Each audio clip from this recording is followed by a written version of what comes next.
Hello there, I'm Aldro Hill and welcome back to Hatsuvine 4 Kaiserreich. We are joined with the lovely Mongolia because we're going to make the Horde great again. It is the 20th of January 1937 and our first war has begun against the Maklik. We've just attacked and we're just about to start the proper offensive. So we're going to just kind of keep the troops going here. What I'm going to do is I'm actually going to try and just get in a couple really nifty encirclements. And basically, I'm gonna have them engage, but I really don't want them to. I'm gonna have them engage, but I'm basically gonna control their every goddamn movement. I'm saying two this way and one that way. We're gonna send because I'm gonna have one spread that way, so we're gonna get one over here. You guys are gonna attack that way. You're gonna attack that way as well. Gonna just kind of keep the offensive going, basically. There we go. So basically, every single soldier has a role to play. Everyone is moving. Let's see what happens, guys. I believe in us. We're also going to get cavalry really soon. As soon as we get the experience, I will start to improve our cavalry divisions, which is great. Let's see what happens. We're obviously going to start to suffer some serious attrition, but that's cool. That's cool. There you go. So let's try and get some more artillery as well, so we can get a little bit more. These guys are going to kind of just continue the offensive. Nice. I'm actually going to give these guys second orders because I really don't want people to get cut off. I'm going to try and get encirclement down to there. There we go. So you're going to go over here. And you're going to go right there. I'm basically just making sure that everyone has an order. That's the plan. Everyone is doing something. So they are really low in strength right now. They are already fantastically low in strength. That's very interesting to me. So I'm just going to get these guys over there as quickly as possible. So already we're actually making some really significant gains. It's actually really surprising to me. Okay. So we're going to divide, because we're basically trying to barrel towards Golmond, but also to keep troops moving towards, to the left, to try and grab Diha. That's the plan. I want to get encirclements over here, and once we get those encirclements, we're going to get a lot of power.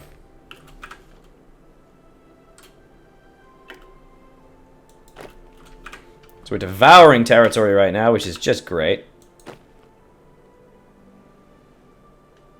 Come on, boys. So, I mean, we've already caught them off, so, I mean, the best thing to do would actually just be to attack into that. Beautiful. Next up, we're going to try and move up to here.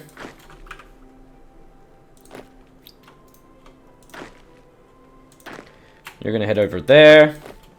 Alright, we do need kind of one more in this western flank. So I'm just going to send these guys that way, actually. The offensive on this line is going really, really well. We're pushing really deeply, which is fantastic. One thing I can actually do is I can actually just go this way and then get some encirclements here. Which would be great. I can start cutting troops off there. We gotta play this really smart because we're a small country right now. Okay, so look at that. Straight away, there is actually some troops. But we've just encircled 2 divisions, which is fantastic. I'm gonna try and sloop around here and circle these guys here. And see if I can. They basically can't stop us. Remember, the thing is that cavalry do have a much faster movement. This is the thing. Their top speed. So cavalry's top speed is 6.4. My infantry division is actually only 4. So I do actually move about an extra, like 51%. No, 60% faster than them. I move 60% faster than them. So they basically aren't really able to handle my continuous onslaughts, which is just fantastic. I'm going to keep the offensive going because it does seem like they're not really paying attention. So I'm just going to try and grab, basically just going to try and encircle everything I can. And look at that, we did just do some really nice encirclements. They are now completely and totally destroyed because they're going to suddenly start running out of supply really quickly, which is just amazing for us. Okay, so these guys are actually back on this line. So what I'm going to do is I'm actually going to, so you're going to go that way. As soon as you're there, we're going to move them down south because I want to try and keep up at least one dude in every front. There we go. I'm really glad we waited and didn't attack because I've been considering I'm considering just like going straight from a clique and invading them. I'm glad we used this time to build up first. I'm really glad we used this time, you know. I think it's the right thing to do. I also want to start working towards the Kembledler resources, so probably as soon as we've conquered them, we're going to get improved infrastructure, which is just amazing. We can also start going towards Occupy Zaibei. Where is Zaibei? Who's Zaibei? Mongol Rung and Jingzhou, Qinghao, and Gangzhou. And they can also bring down the Shaanxi. So bringing down the Shanking would actually be amazing as well, because it's just kind of continuous conquest. So that's cool. So we're actually managing to get a really large amount of encirclements, and every extra troop that's been encircled is basically a troop that isn't able to participate in this fight. I mean, look at this. They're trapped now. They're wrecked. There's kind of nothing they can do. So again, I'm just going to keep advancing right now.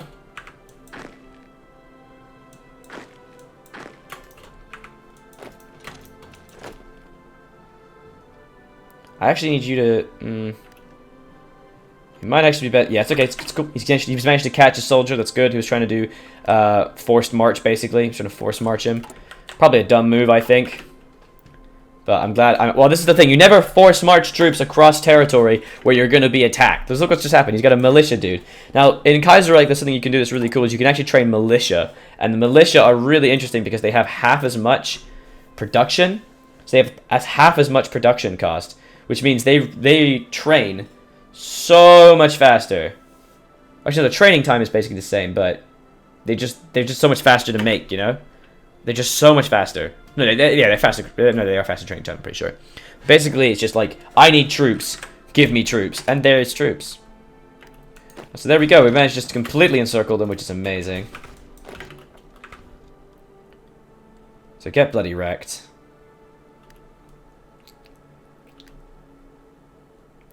The offensive is continuing, which is amazing. Whoa! Instantly overrun. Okay. So I'm actually going to go over here. There's no point, because we already instantly overran those troops. There's basically no point kind of do anything further. I'm surprised that actually overran them so quickly.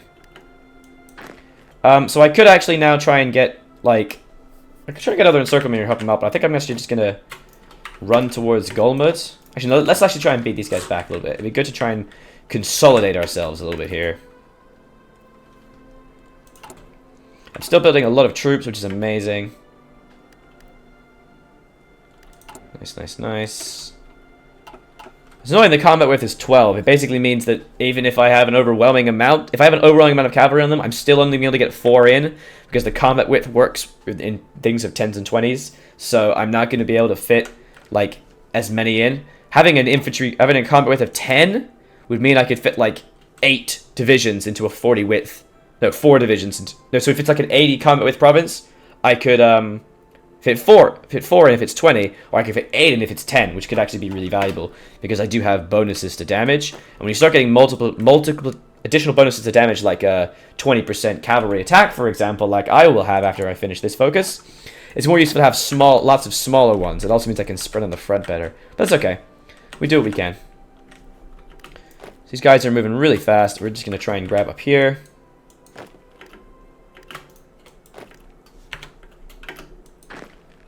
Let's go, boys. We are devouring territory, which is beautiful. They cannot really stop us. The combined syndicalists of America have declared on the U.S., so there is actually the Civil War happening right now. Alrighty. How's Germany doing? They're fine. Everyone seems to be pretty standard. This war is... Okay, so it appears that Siberia is pieced out, so it's going to be a trouble to handle. God, fighting Siberia is going to suck. I was kind of hoping it'd be Russia, because then that'd be... Oh, there's a civil war continuing. Because if it was Russia, they'd be all the way in the west, and I could beat them off. But nope, we're here. That's okay. So we're going to continue this assault. Continuing the overrunning of these guys, which is absolutely fantastic. They're now out of supply, so they're going to start suffering some serious damage. There's the Pacific States of America has now also declared and joined into the Civil War, as does always happen, but that's fine. No real concern for us. Look at that, just about to grab that piece of territory. Kick ass. So we're going to head up west, and I'm going to start to try and move that way. I think...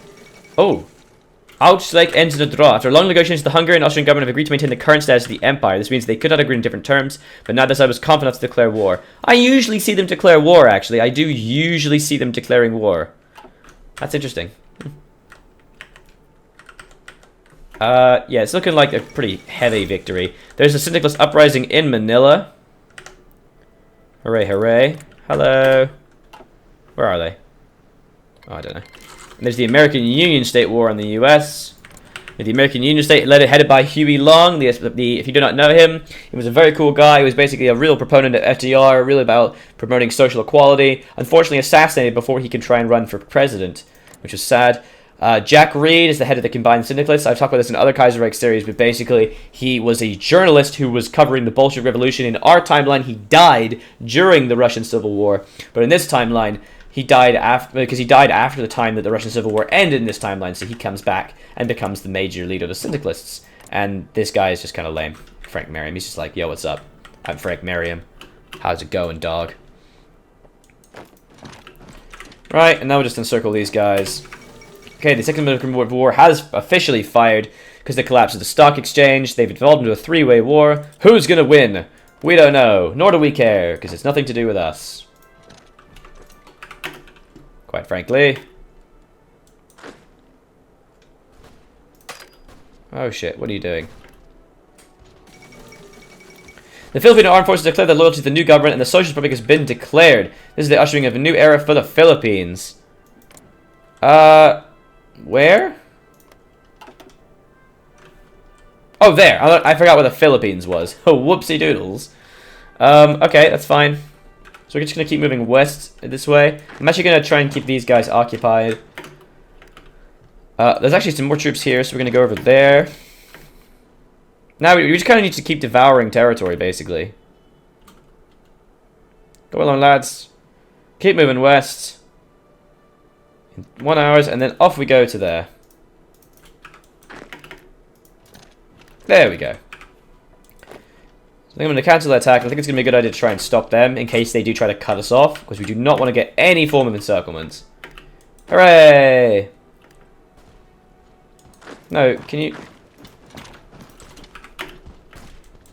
Thank you. I'd like to try and take that, thank you. Just going to keep gobbling up this territory. We're actually going to go this way. They're very close to being destroyed. I think they're actually going to fall apart before I actually get Diha. That's alright. To be honest, I think I'm just going to go that way. It's just going to take them 11 days. Absolutely not.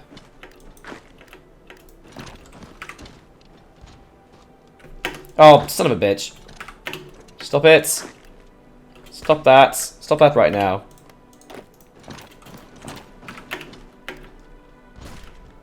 So I'm attempting to grab this territory, but it's taking just a little bit too long for my liking.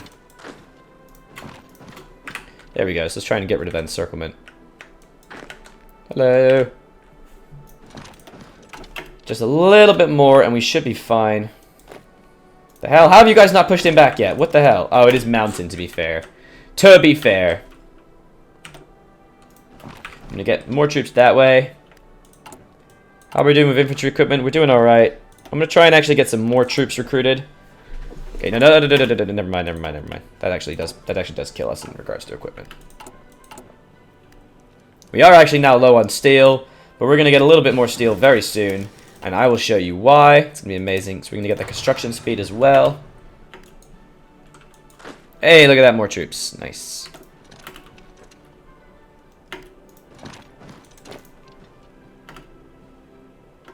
Oh, shit.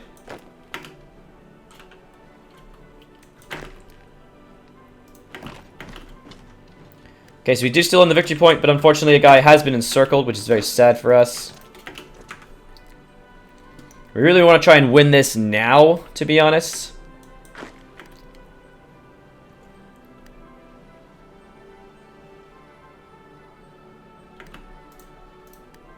Yay, victory. Ish. Kind of, maybe. And by victory, I mean, like, mediocrity. So we are actually going to get more factories production soon. So we're just going to chuck another one there. No, not there. Sorry. Infrastructure actually does impact the speed of construction. So you want to put it in the highest infrastructure areas. Come on, baby. I believe in you. Yes. That's it. How long are we going to win? 7 days. They're trying to stop us, but I'm not sure they're going to be able to. Heyo!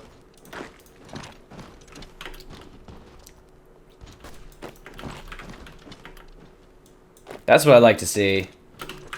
There it is! We fell. They've completely been destroyed, so we're going to take all states. We're going to end our turn. Oh, yes. That is glorious. We took 6 states. We got 11,000 equipment. Holy shit. That's amazing.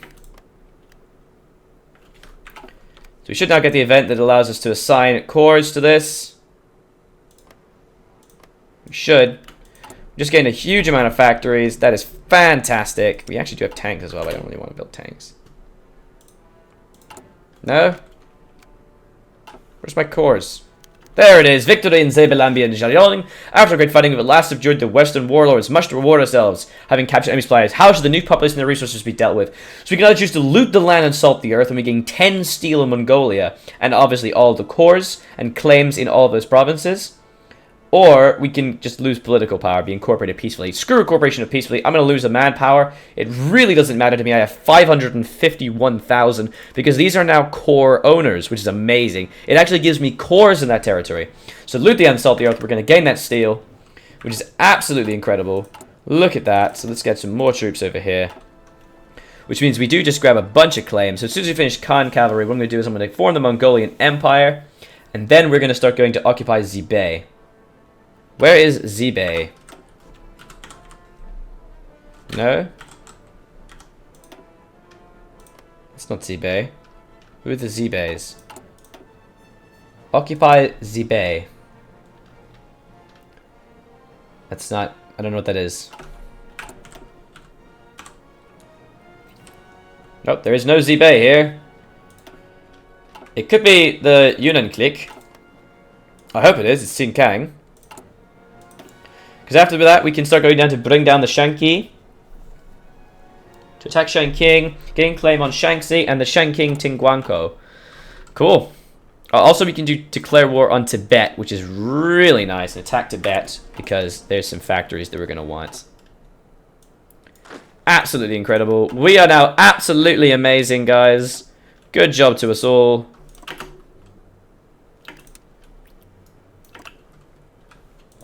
Look at us go. Kicking ass. Left and right.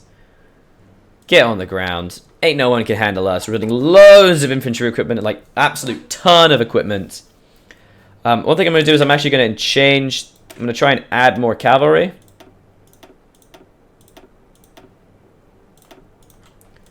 There we go. That's actually going to be a full 20 combat width of cavalry. It is going to mean we are very, very low on in infantry equipment. So what we're going to do is we're actually just going to remove a few of those. We're going to add 2. We're going to add 2. It's going to basically double the amount we need. That's fine. How long is that going to take to replace the deficit? 163 days. That is okay. Because we are continuing to build a ridiculous amount of factories. Look at the amount that's going up as well. That's incredible. So Tibet is being properly conquered.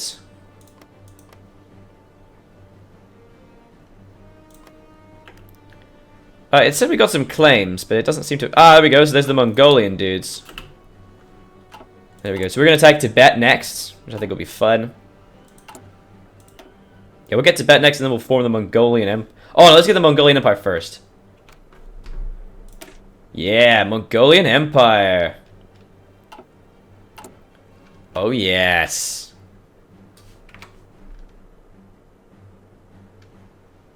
I would like to take Tibet, but that's alright. Khan Cavalry, gonna form the Mongolian Empire. Let's do it. So we are, of course, suffering a pretty significant deficit of infantry equipment, but that's alright.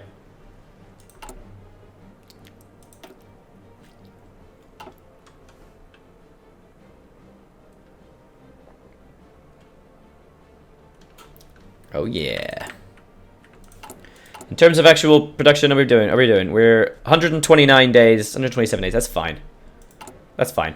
And so then we go the attack Tibet focus, which means we'll have our infantry equipment up to the standard that I would like, and then we can just keep improving our cavalry, just keep making better troops. Because having 20% cavalry attack is so immense, I can barely articulate it to you guys. Like, it's such value, you know? It is such value. So we just got improved machine tools, which is basically going to make us way better in general. I'm actually going to grab finally great mechanical computing for that extra research time reduction. Alright. Holy crap, we're strong. We are pretty powerful right now. What's wrong? Unassigned divisions, that's fine. So yeah, we're doing fine. We're going to basically replace all that infantry equipment with that much, much better supply. There's the Spain Civil War, which is to be expected. That is awesome for us. Where's got the highest right now? It's just here. That's fine. 10 civilian factories now. That is the shit. The Spanish Civil War has happened properly. Sorry to skip past the history event, but basically, it is Carling of Spain. The King of Spain is led by the Bourbon dynasty. We have Carling of Spain, led by Bourbon Parma, and then we have the Federation Anarchist Iberica, the basically anarchist socialists out of Castilla, not Castilla, you know, Catalonia. There we go. So we are now still losing a little bit of deficit of steel because of the sheer amount of stuff that we are making right now. So we're making 46. Let's keep going. Let's keep making that stuff. Oh, baby. So I'm gonna make a quick save right now because I want to make sure that we don't get wrecked. Oh, baby. So this is really fantastic. So we're going to continue in the very next episode with our delightful Mongolias. I'm so happy that we finally beat the Mongolian Empire. We're going to then take Tibet, and then we're going to start conquering into Shaanxi. We also do get cores and all these, so our population explodes, which is fantastic. I mean, over here is pretty good too. There's a few million. And getting those cores is beautiful. And then we're going to basically start taking the Qing Empire, and from there, it's, you know, whatever we want, really. We're going to be really strong at that point. We're going to be able to crank out divisions. We're going to have a lot of resources as well. We're not really going to have any oil, but it will be nice to try and build some tanks. So we'll do that next episode. So if you enjoyed it, please leave a like and a comment. It helps the channel out a great deal. Make sure you check out my other series as well. So I was Alger, and I'll continue to be, and this has been Hearts of Iron 4 Kaiserreich, making the Horde great again, guys. Thank you very much for watching. Bye-bye.